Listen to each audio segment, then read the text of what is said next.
முதல்ல எங்கள் ஊரில் சொல்லுவார், தாலி பேச்சு அத்து பேசுவோம்னு. அத்து பேசிடுவோம். நீ யார் நான் யார்? சும்மா குறுக்க ரொம்ப நாள் பஞ்சாயத்து பண்ணிக்கிட்டு எப்படி பாருங்க. இதை காட்டி சாதிச்சது என்ன தெரியுமில்ல? இந்த கட்சியை திராவிடம் ஆரம்பித்தோன்னா இவனுக்கு என்னென்னா, ஒரு ஆகச்சிறந்த மொழியை வச்சுருக்கான் அவன். இந்த தமிழ் பயிலுக உலகத்தின் மிகச்சிறந்த மொழி, மூத்த மொழியை வச்சுருக்கான். ஆகச்சிறந்த இலக்கிய வளமை கொண்ட செறிவு கொண்ட ஒரு மொழியை வச்சுருக்கான். அது அறிவு களஞ்சியமாக இருக்குது, பொக்கிஷமாக இருக்குது. அது 2000 ஆண்டுகளுக்கு முன்பு எந்த கொம்பனாலும் குறை சொல்ல முடியாத ஒரு மானுட நன்னறியை வள்ளுவன் ஒருத்தன் எழுதியிருக்கான். எந்த பிழையுமே சொல்ல முடியலையே. எவ்வளவு பெரிய காப்பியங்களை கொண்டு இப்படி ஒரு மொழி, இதை விடக்கூடாது, இந்த பெருமையை இவனுக்கு வைக்கக்கூடாது என்று திட்டமிட்டு பக்கத்தில் இருந்து கொண்டே இந்த பிராமண பூச்சாண்டியை காட்டி வந்துருவான். அப்படி சொல்லி என் மொழியை அழித்து, என் இலக்கியத்தை, என் கலையை, என் பண்பாட்டை, என் வழிபாட்டை, என்னுடைய வரலாற்றை மறைத்து, இதெல்லாம் அழித்து என் வரலாற்றை மறைத்து, என் அடையாளங்களை எல்லாம் அழித்து, ஒண்ணுமே இல்லாம கொண்டாந்து தமிழன் என்ற இனத்தையே அழித்து திராவிடம் என்று நிறுவிட்டான். இதை தவிர இந்த 100 ஆண்டுகளில் சாதித்த ஒன்றே ஒன்றை சொல்ல சொல்லு. எதுக்கு பயன்பட்டிருக்கு திராவிடம்? தமிழரை வீழ்த்துவதற்கு தவிர வேற எதற்கு பயன்பட்டிருக்கு? யார் பெரியார் இருக்குல்ல, யார் பெரியார்? எனக்கு யார் பெரியார்? என்னை பெத்தவன் எங்கள் அப்பன். அவன் என்னையை காத்தான். ஆனால் என் மண்ணை பெற்று மண்ணை காத்தான் ஒருத்தன், இந்த மண்ணின் மகன், என் பெரிய தகப்பன் நம்மாழ்வார். அவன் என் இனத்தின் பெரியார். நஞ்சில்லா உணவு அதுவே நம் கணவன்னா, அவன் என் பெரியார். போட்டிருக்கேன் பார்த்தியா? அந்த தாடிக்கு இந்த தாடி சிறந்த தாடிடா. ஏன்? அவர் ஓன் டாடி.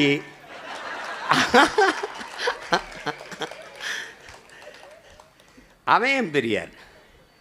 விதைகளே பேராயுதம்னா எங்க அப்பன். ஊராக ஓடி போய் 500க்கு மேற்பட்ட என் பாரம்பரிய நெல் விதைகளை எடுத்து சேமித்த நெல் ஜெயராமன் என் இனத்தின் பெரியார். அவன் பெரியார்.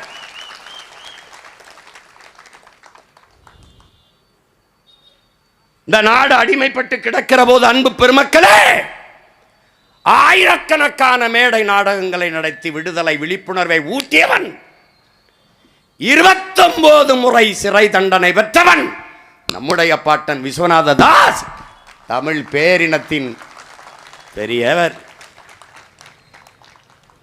இங்கே பார், படத்திலே பார், தமிழ் சனியன், அதை ஒளி, அது சாக வேண்டும் என்று பேசியவர் பெரியாரா? தமிழ் செத்துவிடக்கூடாது என்று செத்தவன் கீழப்பழுவூர் சின்னசாமி, அவன் பெரியாரா? உலகத்திலே என்னரும் தமிழ் தம்பி தங்கைகளே, தன் தாய்மொழி இறந்துவிடக்கூடாது என்பதற்காக உயிரை விட்டவன் தமிழன் மட்டும்தான். அதிலே முதலாக தன் தாய்மொழி இறந்துவிடக்கூடாது என்பது இறந்தவன் நம்முடைய பாட்டன் நடேசனாரும், அதற்கு பிறகு தாளமுத்தவர்களும். அவன்தானடா தமிழ் பேரினத்தின் மாபெரும் பெரியார். தமிழுக்கு அமுதென்று பேர், அந்த தமிழ் இன்பத்தமிழ் எங்கள் உயிருக்கு நேர் என்ற பாவுக்கு ஏற்ப தமிழ் என் பேச்சு மொழி அல்ல, என் மூச்சு மொழி, என் உயிர் என்று உயிரையே கொடுத்தவன் என் பாட்டன் நடேசன். அவன் தாண்டா, நடராஜன் தாண்டா தமிழ் பேரினத்தின் பெரியார். தமிழ்ல என்ன இருக்கு?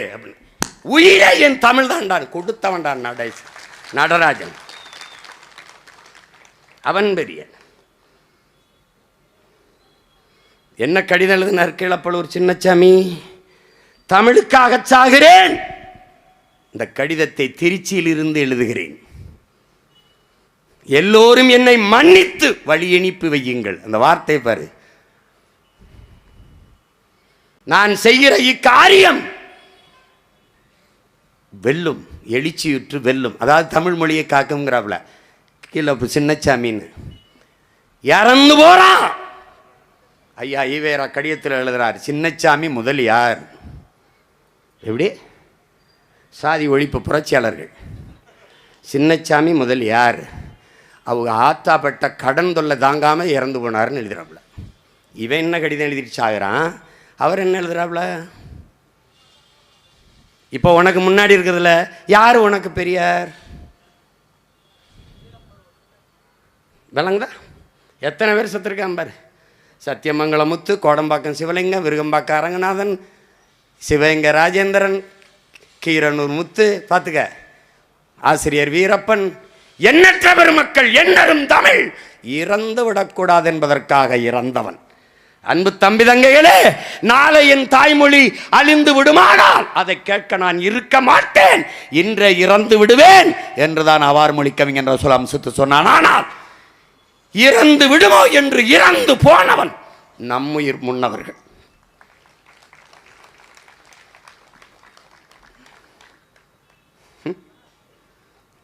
பாரா, இதெல்லாம் கொஞ்சம்டா.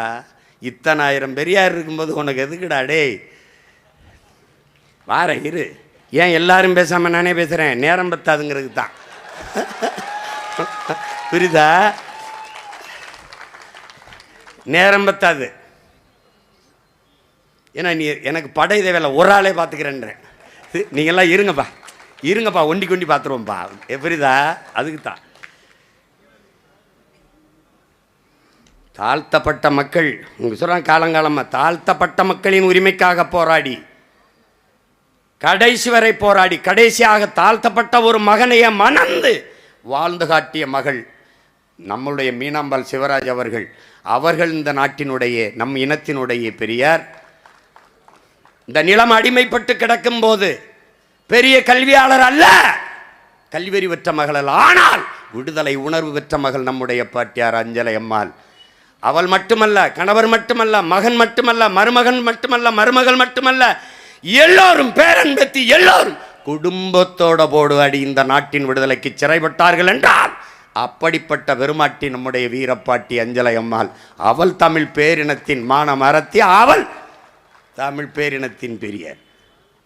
ஐயா ஈவேரா வந்துதான் படிக்க வைத்தார் என்றார்கள். அது சொல்றாரு பாருங்க. புலச்சி எல்லாம் ஜம்பர் போட்டா, புலச்சி எல்லாம் ஜம்பர் போட்டா துணி விலை ஏறாதான்னு கேட்குறாப்புல. புலச்சினா யாரு?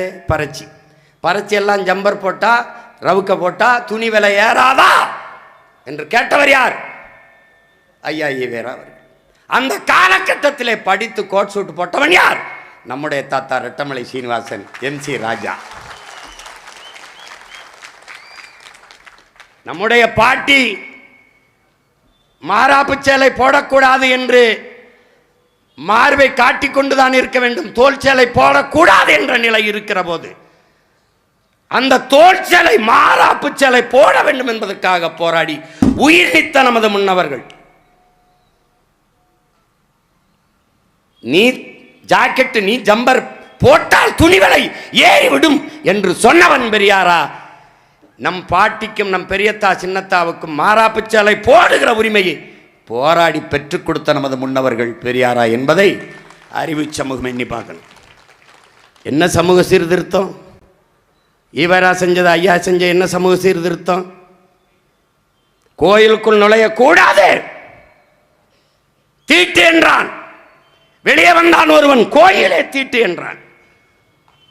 பட்டையை இப்படி போடக்கூடாதரா, நீ தீட்டு என்றான்.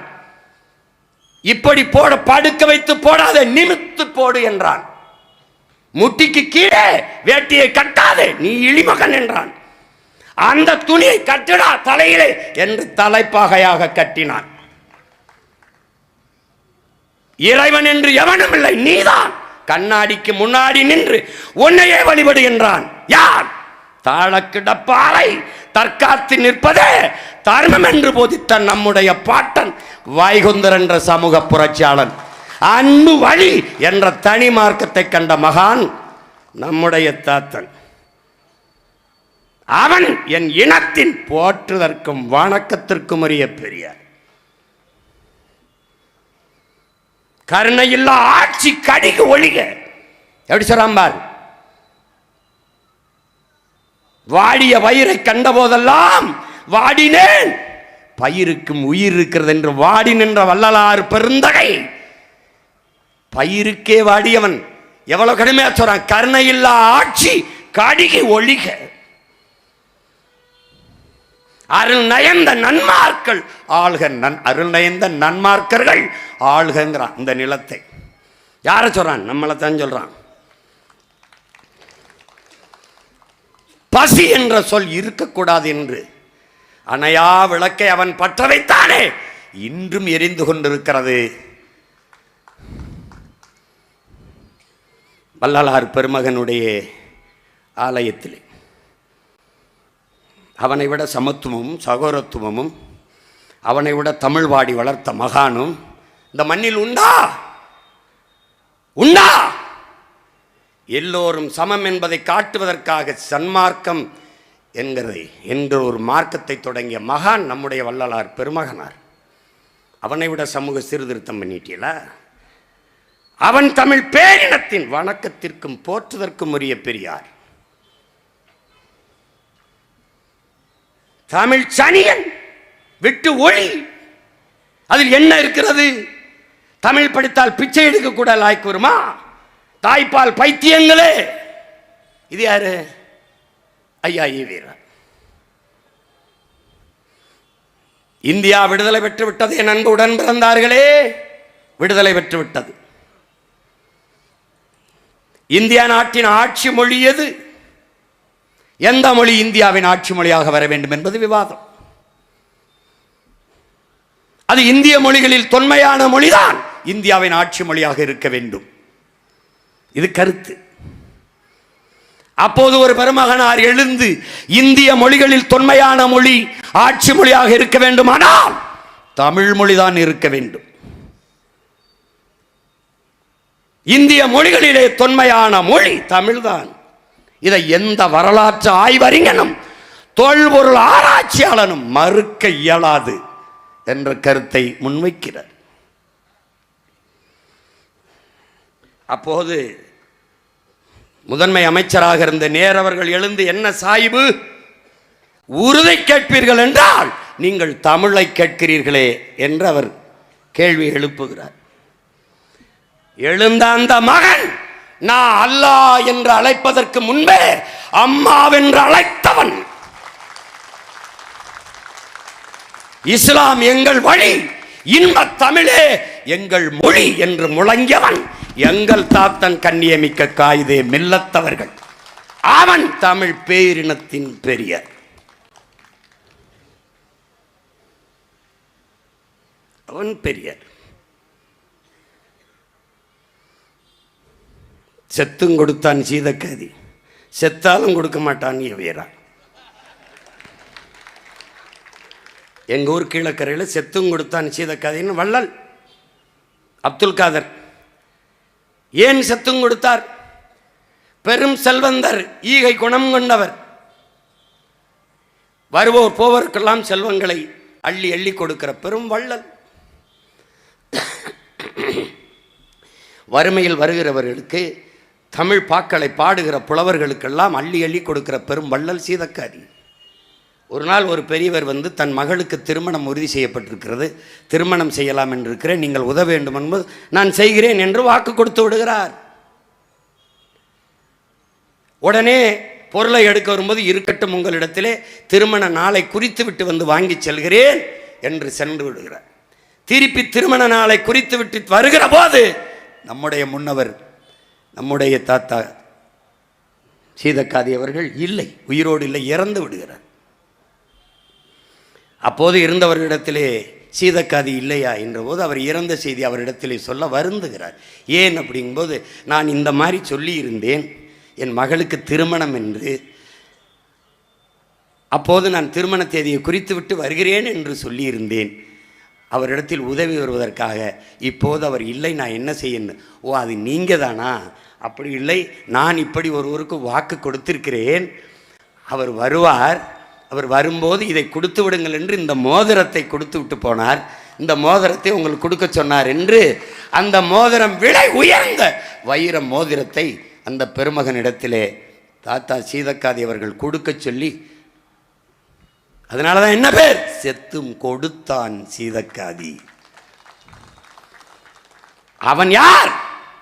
என் இனத்தின் பெரியார். பழனி பாபா என்ற ஒரு புனித போராளி இருக்கிறான், ஒரு புரட்சியாளன் இருக்கிறான். நம்மை போன்ற தமிழ் தேசிய பிள்ளைகளின் முன்னத்தி ஏர்.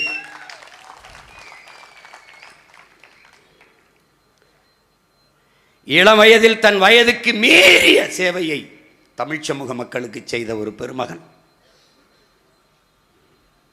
இஸ்லாமிய மக்களுக்கு ஐயா ஈவேரா போராடினார். அவர்தான் போராடினார். என் தாத்தன் காயிதே மில்லத்தை விடவா, என் அண்ணன் பழனி பாபாவை விட போராடிட்டாரா? என்ன போராடினார்? இன இழிவு தீர இஸ்லாமே, இஸ்லாம் மார்க்கமே, இஸ்லாமே வழி என்று சொல்லிவிட்டார் ஈவேரா. எப்போது எப்போது எப்போது சொன்னார்? எங்கே சொன்னார்? எப்போ? விடுதலைக்கு முன்பு, 1947க்கு முன்பு. அதற்கு பின்பு துலுக்கனுக்கு இங்க என்ன வேலை? அவன் நாடா இது? அவனுக்கு இந்த நாட்டுக்கு என்ன சம்பந்தம்? அவனை போ சொல் ஆப்கானிஸ்தானுக்கு. ஆர்எஸ்எஸ் பிஜே கூட எங்களை பாகிஸ்தானுக்கு போக சொல்லுது, இவர் ஆப்கானிஸ்தானுக்கு போய் சொல்லிட்டாப்ல. அப்ப ஒரு கேள்வி என்ன? எனக்கு இந்த நாட்டுக்கு சம்பந்தம் இல்லை என்றால் உனக்கு இந்த நாட்டுக்கு என்ன சம்பந்தம்? நீ யாரு? நீ யாரு? 4 பகைவர்கள். பார்ப்பனன், நம்மில் கீழ் சாதி, கீழான மக்கள், கிறிஸ்தவர், இஸ்லாமியர். இந்த 4 கூட்டமும் நம் சமுதாயத்திற்கு எதிரி. உன் சமுதாயம் எது? இந்த 4 பேரும் எதிரி என்றால் எப்படி? சமூக விடுதலை, சமூக மேம்பாடு, சாதிய ஒழிப்பு, தீண்டாமை ஒழிப்பெல்லாம் செய்ய வந்த பெருமகன் நமக்கும் கீழான மக்கள். அப்படின்னா அப்படி இங்க அண்ணல் அம்பேத்கர் நான் யாருக்கும் அடிமை இல்லை, எனக்கும் யாரும் அடிமை இல்லைங்கிறார். ஆனா இவர் நமக்கும் கீழான மக்கள் என்கிறார். எனக்கு கீழே ஏன் இருக்கணும்? நீ யார் அப்படி புடுங்கி மேல இருக்க? நீ யார் என்னை விட மேல இருக்க? நீ யாரு? நீ யாரு? கிறிஸ்தவன் எதிரி, இஸ்லாம் எதிரினா யாருக்கு எதிரி? முதல்ல நீங்க யார்? உங்கள் சமுதாயம் எது? பதில் இருக்கா? இல்லை. அறிவார்ந்த தமிழ் சமூக தம்பி தங்கைகளே, ஒரு மகன் பிறப்பிலே பெரிய செல்வந்தன், பெரிய செல்வந்தன். 4000-5000 ஏக்கர் அவனுக்கு தோட்டம், எஸ்டேட், அரண்மனை போல வீடு. இஸ்லாமிய என் சொந்தங்களில் என்னோட படித்த என் மைத்துனர்கள், என் மாமன்கள் எல்லாம் 22 என்னோட படிக்கும்போதே திருமணம் பண்ணிட்டாங்க. கல்லூரியில் படிக்கும்போதே இளம் வயதிலே திருமணம் பண்ணி வைத்து விடுவார்கள். அவ்வளவு பெரிய செல்வாக்கு பெற்ற ஒரு மகன் திருமணம் செய்து கொள்ளவில்லை. காரணம், இந்த சமூகத்திற்காக போராட வேண்டும் என்பதற்காகவே. 22 வயதிலே நம்முடைய அருமை தாத்தா மூக்கையா தேவரோட நட்பு.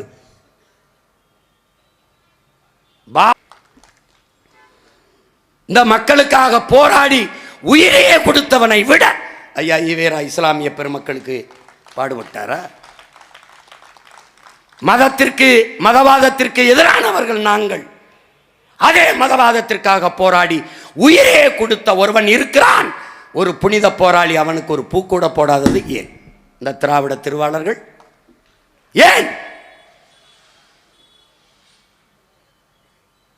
ஐயா பெரியாரையும் அண்ணல் அம்பேத்கரையும் ஏற்காதவனை நீ ஏற்காதே என்று சொல்லிவிட்டார் அண்ணன் பழனி பாபா என்று. நாங்களும் இதை பேசித்திருந்த பிள்ளைகள் தான். ஆனால் நாங்கள் இப்போது படித்திருக்கிறது எல்லாம் எங்கள் அண்ணன் அன்னைக்கு படித்திருந்தால் தீ வச்சு கொளுத்திருப்பான் எல்லாவற்றையும். பார்ப்பனர்களுக்கு பயந்து இஸ்லாமியர்களுக்கு இடஒதுக்கீடு கொடுத்தது சாணியில் கால் வைக்க பயந்து மலத்து மேலே கால் வைத்ததுக்கு ஒப்பானது என்று பேசிய ஈவேராவை அவன் இருந்திருந்தால் என்ன பண்ணியிருப்பான் என்று தெரியாது. ஆனால் அதே பழனி பாபா மானமுள்ள ஒரு தமிழன் திமுகவுக்கு ஓட்டு போடுவானாடா என்று கேட்டான். அதையும் சொல்லு. இதை அப்ப சொன்னான், கடைசி காலத்தில் சொன்னான். எவ்வளவு வழியோட சொன்னான், அதையும் சொல்லு. அதையும் சொல்ல மாட்ட, சொல்ல மாட்டேன். யாரு பழனி பாபா? அறிவார்ந்த தமிழ் சமூக தம்பி தங்கைகளே, வளர்த்த மகளை மணந்து மனைவியாக்காமல் கடைசி வரை மகளாகவே வளர்த்த மனித புனிதன் நம்முடைய அண்ணன் பழனி பாபா, நம் இனத்தின் பெரியார்.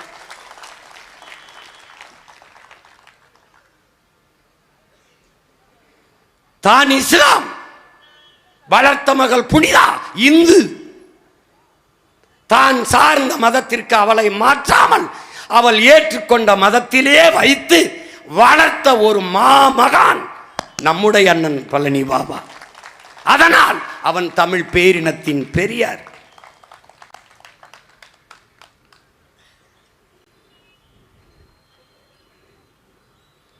அறிவு சமூகம் ஆழ்ந்து கவனிக்கணும்.